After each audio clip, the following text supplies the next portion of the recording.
I'm Mikael. It is 11:18, and this has to be maybe my sixth time, maybe eighth, trying to record.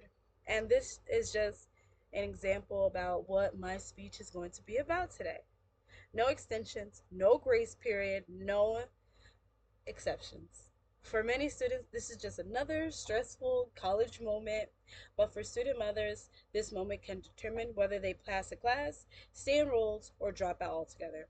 As a mother returning to school myself, I've learned that higher education is not designed with caregivers in mind. Academic policies often assume that students have unlimited time, flexible schedules, and no one depending on them. Research shows that this mismatch isn't just inconvenient, it actively pushes mothers out of higher education. Today, I will argue that higher education institutions must reform rigid academic structures because they create unnecessary barriers for student mothers, harm family well being, and ultimately limit long term educational success for both mothers and their children. To understand why reform is necessary, oh, you okay? We first need to recognize the problem student mothers face. Many academic policies are designed for traditional students without caregiving responsibilities. Attendance rules, inflexible deadlines, and limited remote options make returning to school especially difficult for mothers. According to Joachim 2023, policies like strict attendance requirements are limited flexibility significantly reduces the likelihood that mothers return to school after birth. When caregiving conflicts with academic expectations, mothers are often forced to delay or abandon their education altogether. Similarly, Anderson 2022 explains that institutions fail to provide structural support. Student mothers experience higher dropout rates, not because of the lack of motivation, but because the system does not adapt to their realities. But these barriers don't exist by accident. They're the result of outdated assumptions. Higher education continues to operate under the assumptions that students are young, independent, and just not surrounded by family responsibilities altogether. These assumptions are no longer what today's society is now, and they don't reflect today's student population. Institutions often argue that flexibility threatens academic standards. However, Anderson 2022 notes that this belief is not supported by evidence. Flexible policies improve persistence without lowering expectations. Casted. Help mama. Some may argue that accommodations give student parents an unfair advantage, but research directly refutes this claim.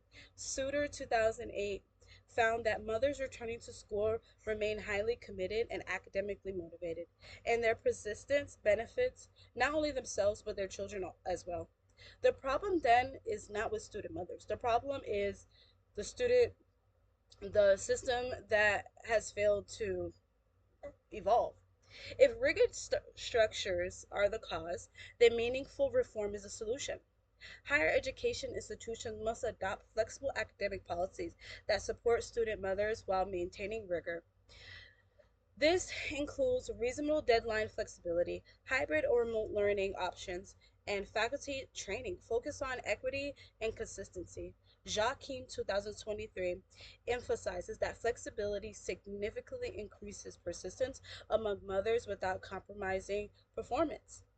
Beyond helping individual students, reform creates long lasting benefits. Suter 2008 demonstrates that children of educated mothers develop higher educational aspirations and stronger academic outcomes.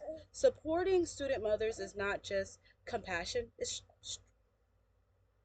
strategy.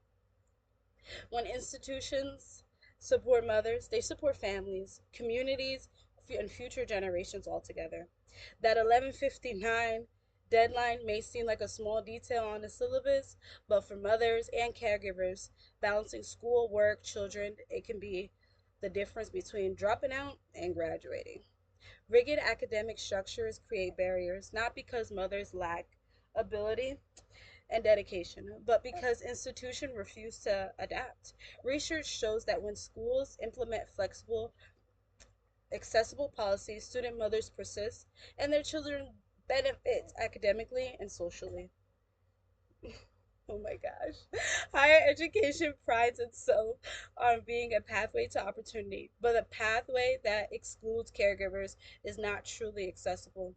If colleges want to claim they prepare students for the future, they must first acknowledge the student shaping the future, including mothers and caregivers.